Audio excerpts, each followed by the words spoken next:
1,000 have died from COVID-19. The U.S. surpassing Italy. The governor of New York reporting another 783 dead, calling it a, quote, horrific rate. Confusion after New York City's mayor announced the largest school district in the nation is closed for the school year. The governor later saying no decision has been made. The new hot zones in Maryland, more than 1,500 new cases in 48 hours. The governor saying the most difficult days are ahead. In Texas, increasing travel restrictions for those coming into the state as they scramble to build field hospitals. And two sides tonight on Easter Sunday. One pastor who said he would go ahead with services, then canceled them, and is now apologizing. Some churches, though, still pushing ahead. The other breaking headline, the first stimulus checks arriving in Americans' bank accounts with nearly 17 million suddenly out of work. Long lines at food banks in Los Angeles and San Antonio. The divide among governors, some want to reopen for business earlier than others. President Trump now facing what he calls the biggest decision of his life. New reports tonight of testing trouble. In California, 13,000 still waiting to learn whether they're infected. The race to test for antibodies. The National Institute of Health looking to see whether some develop immunity, tests that could help America get back to work. And the two tech giants, Apple and Google, teaming up on a project they say could be a game changer for tracking the virus. Also tonight, the tornado danger this Easter weekend, 100 million in the path from Texas to Virginia. And America strong, the families on the front lines fighting this disease, making the tough sacrifices to focus on their mission. From ABC News, this is ABC World News Tonight. And good evening. Thanks for joining us on this Saturday. I'm Tom Yamas. And we begin tonight with a disturbing milestone in this coronavirus pandemic. The death toll in this country surpassing 20,000. That includes more than 2,000 lives lost in the last 24 hours. America's deadliest day yet. 783 deaths in New York alone. This latest surge pushing the U.S. total beyond hard-hit Italy after already overtaking Spain. Now the deadliest nation in confirmed COVID-19 fatalities. We have reported on the economic toll. Look at this. Cars lined up at food banks across the country. Nearly 17 million Americans suddenly out of work as the first Americans are receiving stimulus checks from the Treasury Department. Concerns tonight over emerging hot zones, cases spiking in Maryland and in Texas, the race to set up field hospitals. There are new reports of trouble with testing in California, thousands still waiting to learn whether they are positive. And the questions on so many minds tonight. When will America reopen? President Trump calling that the biggest decision of his life. Leaders across the country urging Americans to keep their guard up. We will work through it all, and we begin with ABC's Trevor Ault at the Javits Center here in New York City. Tonight, a grim milestone for the United States. More than 20,000 Americans have died from COVID-19, this country now leading the world in reported deaths from the virus. Here in the epicenter of the pandemic in the U.S., officials hope New York has seen the worst. The good news is the curve of the increase is continuing to flatten. So far, the virus has claimed the lives of more than 8,600 New Yorkers, including 783 more deaths in the past 24 hours. But there are signs the state may have reached its apex. That is not an all-time high, and you can see that the number is somewhat stabilizing, but it is stabilizing at an horrific rate. These New York City paramedics on the front lines warn the fight is far from over. Says she's chilled and shaking. In just one shift, 3 people pronounced dead before 9 a.m. We're needed out there. There's a job to do. It's not going away until we're done with this mission. And this is a war we're fighting. Cautious optimism from officials leading to confusion for New York City parents over whether their children will head back to school. Mayor Bill de Blasio declaring this morning, I announced today that the New York City public schools will remain closed for the remainder of this school year. But an hour later, Governor Cuomo undercutting that announcement. There has been no decision. That's the mayor's opinion. The mayor does have the authority to close school through the end of the academic year, but this back and forth between him and the governor is really only adding to the anxiety for families in the largest school district in the country, 1.1 million students. The rate of hospitalization in New York is down, but some ICUs still push to the brink. All week, ABC News received guided access at Maimonides Medical Center in Brooklyn. Dr. Michael Seaman, an anesthesiologist, now reassigned to the front lines. We've taken our post-anesthesia care unit, where patients usually come out of the operating room after procedures, and we've repurposed it and turned it into an ICU because we're so short. To help with that incredible burden on hospitals, the massive just converted Javits Center and that Navy hospital ship, the Comfort, have a combined 3,500 beds, but according to the Department of Defense, 90% of them are empty. The virus also taking a devastating toll on our nation's nursing homes. The Wall Street Journal reporting cases at 2,100 senior facilities nationwide. An outbreak of dozens of cases at this Augusta nursing home, and near Detroit reports of more than 20 patients dying from the virus at 2 facilities. Our most vulnerable citizens are dying in a helpless manner. Michigan's governor expanding her executive order to ban travel between homes. And in Los Angeles, masks are now required for anyone in public as the stay-at-home order has been extended to May 15th. Everyone should do their part, and nobody is immune to this. And across the country, almost 30,000 people have recovered, including Minnesota woman Vera Mueller, diagnosed 2 days after her 104th birthday. She since fought her way back to health. And this scene from Providence Little Company of Mary in California. Doctors and nurses cheering for their first COVID-19 patient. At one point, they didn't think he'd make it. Now he's heading home.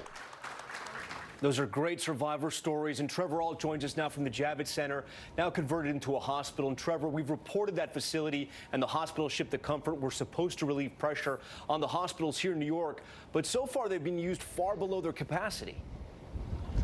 Oh, that's right, Tom, and that's a problem the military officials really haven't been able to figure out yet. Both of these facilities have had low patient numbers when they were treating people who didn't have the virus, and low numbers now while they're treating people who do have it. It's possible because COVID-19 patients can deteriorate or even die very quickly. Other hospitals might just be taking in every person they see, even if they're full, because taking the time to send them here or to the Comfort might prove to be too much of a risk.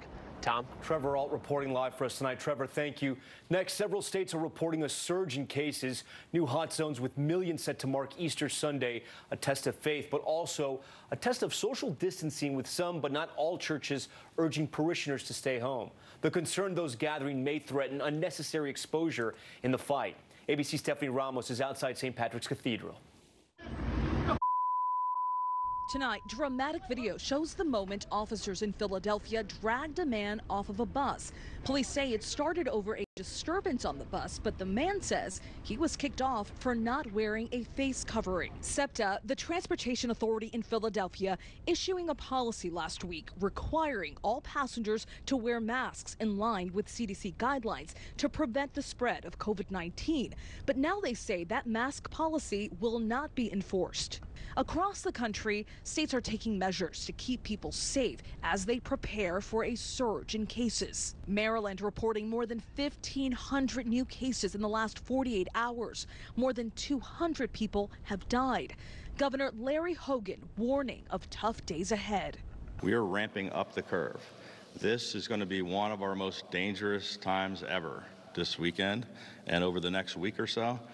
In Georgia, the National Guard is helping the most vulnerable, senior citizens, by wearing protective gear and military masks to clean this nursing home. In Texas, Governor Greg Abbott increasing travel restrictions to the state. A 14-day quarantine is now required for all air travelers arriving from Miami, Atlanta, Detroit, Chicago, all California and Washington state airports. The state is also turning convention centers into hospitals and looking for more facilities to convert. Nationwide, there are fears of new outbreaks as some still plan to gather and celebrate Easter this weekend, despite the strict rules to stay home. This pastor in Arizona who was planning to hold Easter services, changing his mind. I want the community to know that I'm truly sorry to cause fear. That was never my intent. We want the safety of our neighbors. We want the best for our neighbors. And so I humbly apologize. And in Kansas, the Supreme Court holding oral arguments Saturday morning in a legal showdown between Democratic Governor Laura Kelly and Republican legislative leaders over whether she can limit church gatherings on Easter Sunday. Well, these are not typical times. This is not a typical case. the people of Kansas and its leaders in government, both statewide and local, need clarity on the effect and validity of the governor's emergency orders. Church gatherings in Kansas have produced at least 3 case clusters across the state, and health officials fear Easter services could further spread the coronavirus.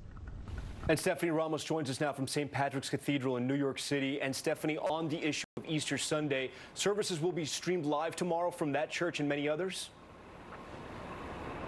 That's exactly right, Tom. Normally, this time of year, St. Patrick's Cathedral is packed with New Yorkers and tourists, but not now. The church says they will live stream services tonight and tomorrow. As for some pastors in Kansas, Kentucky, Michigan, and Mississippi, they say they will hold Easter Sunday services in person, despite pleas to cancel from some public health experts. Tom. So many will be celebrating Mass at home. All right, Stephanie, thank you. Now to the breaking headline from Washington, where the Treasury Department has started sending out stimulus checks to Americans. The economy rocked, nearly 17 million suddenly out of work. Here's ABC's Rachel Scott.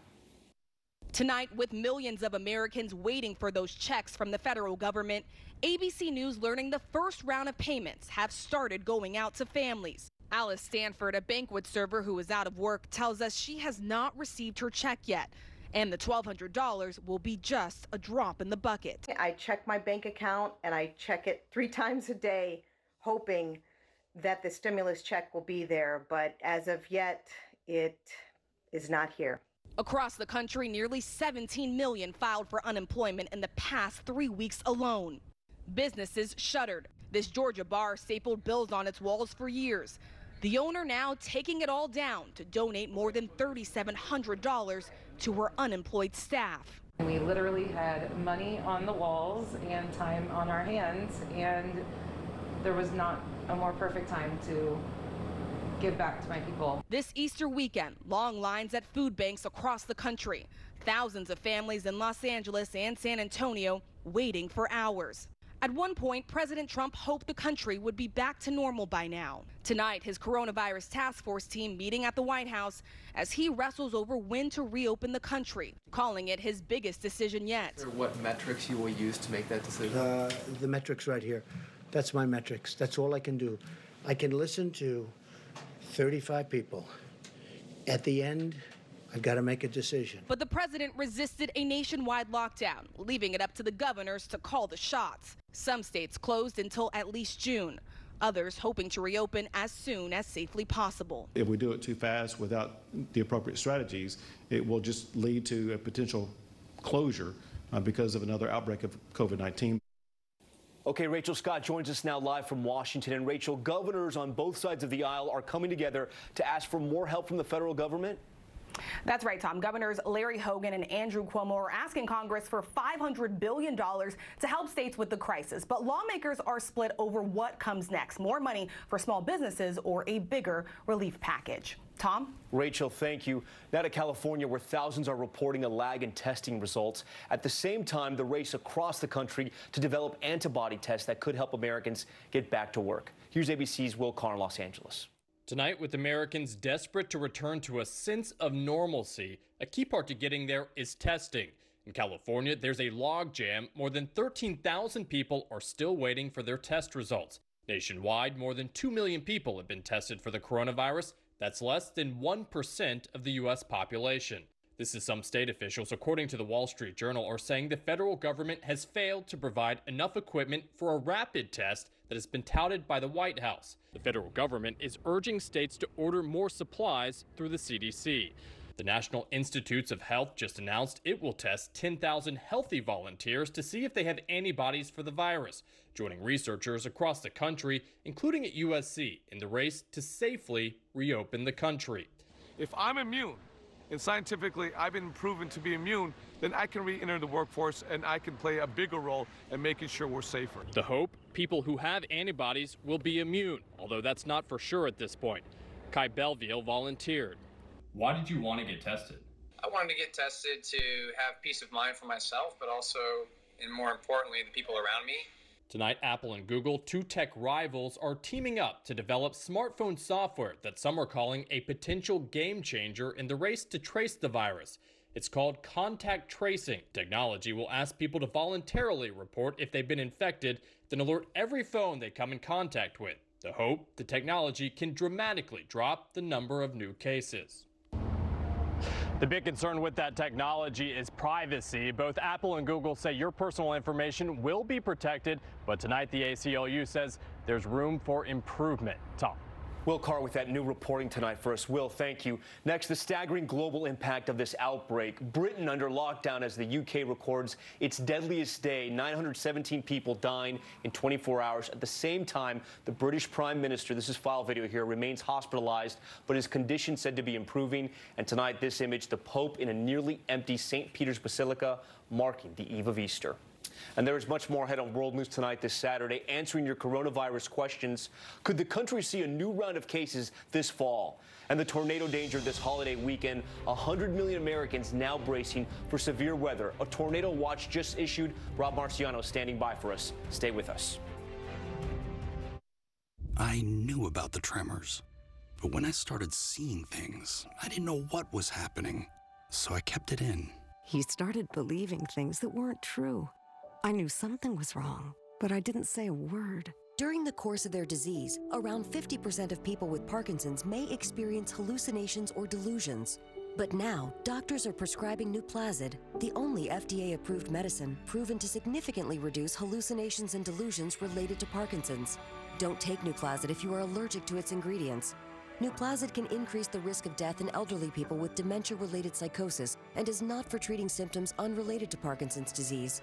Nuplazid can cause changes in heart rhythm and should not be taken if you have certain abnormal heart rhythms or take other drugs that are known to cause changes in heart rhythm. Tell your doctor about any changes in medicines you're taking. The most common side effects are swelling of the arms and legs and confusion. We spoke up, and it made all the difference. Ask your Parkinson's specialist about Nuplazid. Before Nexium 24-Hour, Anna could only imagine a comfortable night's sleep without frequent heartburn waking her up. Now, that dream is her reality. Nexium 24-Hour stops acid before it starts for all-day, all-night protection. Can you imagine 24 hours without heartburn?